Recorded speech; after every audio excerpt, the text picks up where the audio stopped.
នៅក្នុង vlog នេះគឺជាថ្ងៃទី1ដែលខ្ញុំបានទៅដល់ខេត្តសៀមរាបថាខ្ញុំមានសកម្មភាពអីខ្លះមើល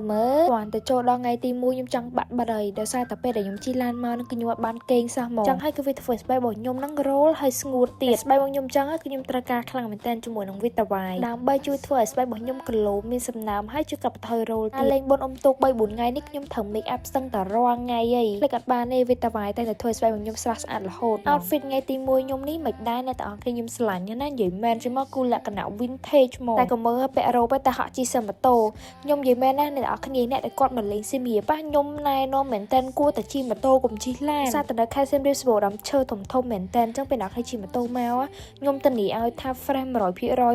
ធានាដោយលក់ផលិតផលមីអូនប៉ុន្តែអត់និយាយលេងទេមែនតើមកដល់នេះមិនអូននឹងហត់កាប់ខ្ញុំចឹងអុយគាត់វីដេអូមិញហ្នឹងខ្ញុំសោយមួយពូម៉ាក់ខ្ញុំឡើងចង់កន្លះម៉ោងតពីដើរលេងប្រាសាទមកព្រឹកហើយគឺខ្ញុំធ្វើការឈៀងទៅគេហៅបដាអុយចង់ផ្លេចគឺជាកន្លែងមួយដែលខ្ញុំមិនអាចរំលងបានទេពេលដែលខ្ញុំមកដល់សៀមរាបនិយាយទៅម្នាក់ស្រីនេះគឺ independent សាហាវហ្មងអត់ត្រូវការណាគេបើកម៉ូតូឲ្យគឺបើកខ្លួនឯង vlog របស់ខ្ញុំថ្ងៃទី1នេះគឺមានតែប៉ុណ្្នឹងទេអ្នកគឺកុំភ្លេចជួយ like ផងណា